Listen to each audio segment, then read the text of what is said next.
The VB10 was an aircraft made by the Arsenal de l'Aéronautique.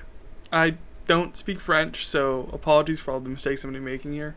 Arsenal was a government-owned military aircraft manufacturer founded in 1934, but didn't really get started until 1936.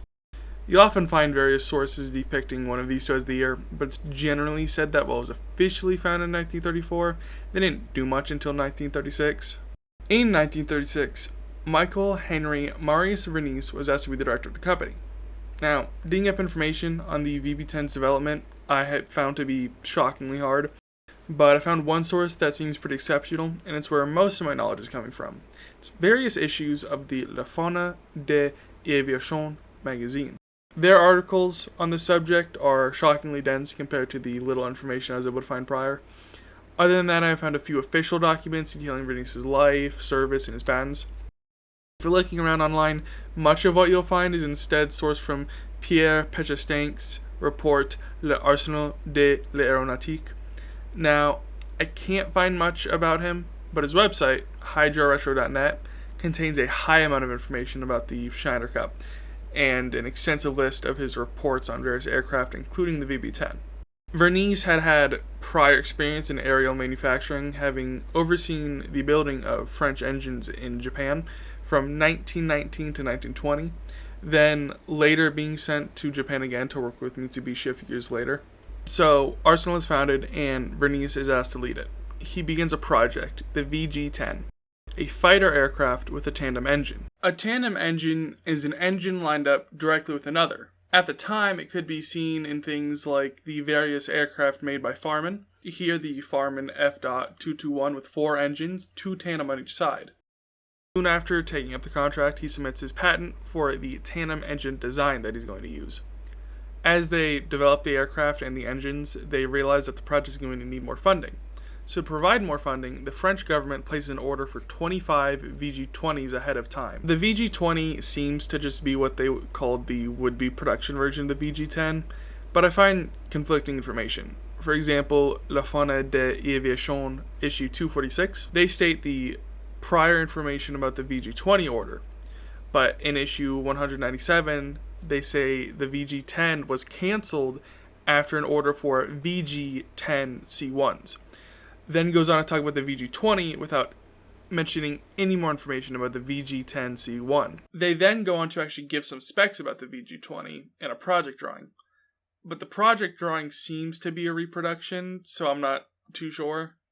The only other proof I have seen of the VG20 being its own aircraft design is one image that claims to be a wind tunnel model, so my results are inconclusive.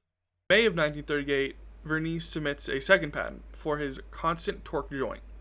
Now, I'm not privy to these things, so here's a direct excerpt from one of the pages I found the patent on. Universal joints in which flexibility is produced by means of pivots or sliding or rolling connecting parts, one coupling part having pins arranged parallel to the axis and entering holes in the other coupling part.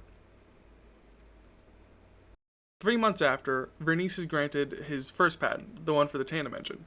And in September 1939, he's granted the second one for the constant torque joint.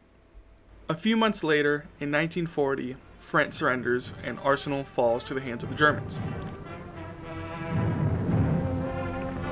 Great columns of prisoners are gathered in camps behind the lines, later on to be transported to Germany.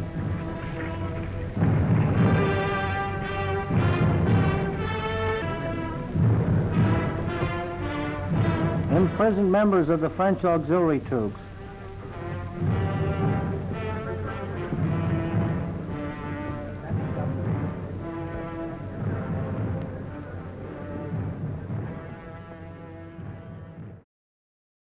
They decide to divert attention to worthless projects to hamper the developmental progress they could make for the Germans.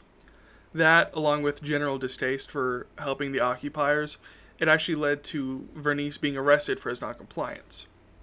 The project to develop a tandem engine fighter is slowed greatly, but eventually, in 1943, they finished putting the tandem engine into a modified Latte-Coeur Latte 299. A land-based reconnaissance torpedo bomber derivative of the seaplane Latte 298. The 299 test bench only participated in ground tests before being destroyed by Allied air raids in April of 1944. August 1944, Paris is liberated, and Arsenal was back in Allied hands and was ordered to swiftly restart their VG10/VG20 program. After Allied victory in Alsace, the French get their hands on 50 completed and 50 uncompleted UMO 213 engines. Arsenal looked at these with great intrigue. Each engine clocked in at nearly 2,000 horsepower, and they saw this as a massive advantage for a country that's just coming out of being occupied. They felt they could easily reach that 2,000 horsepower. On top of this, the planned Hispano-Suiza 12Z engines had not advanced much, and gone under very little testing. The owner of Hispano-Suiza, Mark Burkett, was also out of the country, leading engineers to rally against using their engine. Their preference for this is described in a letter written by the General Staff to the DTI, but according to La Fana, they believed it would take an extra 12 to 18 years to produce the French version, the Arsenal 12H, and then 2 to 3 years to produce the new version, the VB15. This timeline feels absurd to me, to the point where I think it might be a typo, but I can't be sure. Ultimately, their desires are decided against, and they were to continue with the original engine, the Hispano-Suiza 12s. These gave a decent amount less power at 1,150 horsepower rather than the Aspire 2,000, but with the engines decided, the first proper example is completed, the first VB10, and took flight on April 7th, 1945. This first flight kept the aircraft unarmed, but either the next airframe or the modification of this one is given 4 20mm Hispano-Suiza HS-404 cannons. Development continued with the second or third prototype being given an additional 6 50 caliber machine guns. The two armed prototypes are often referred to as the VB10-01 and the VB10-02, but photographic evidence shows the unarmed version was the VB10-01, with the number being marked on its tail. I feel it was most likely its own aircraft, differentiated by the elongated standard canopy against the armed version's bubble canopy. It's often stated that 6 VB10s were made.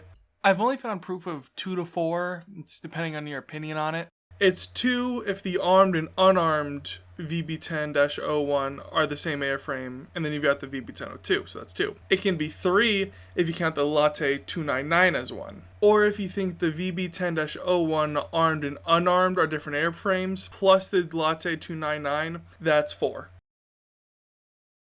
Unfortunately, the program began to fall when on January 10th of 1948, the VB10-02 catches a blaze and crashes, injuring the pilot Pierre Decroux, leaving him with numerous fractures and burns. Not long after, on September 15th, a second VB10, I would assume the VB10-01, crashes in a similar fashion, leading to the death of its pilot, Henri Koechlin. All flights are suspended. Then on February 18th, 1949, the Minister of Armed Forces, Pierre-Henri Koechlin, puts an end to the 12-year project. The aforementioned test pilot, Pierre Decroux, later dies during a test flight of the Arsenal VG90 in 1950. Arsenal is privatized as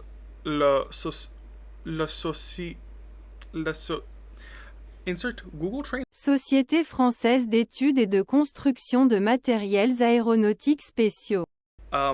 SFECMAS in 1952, and then merged with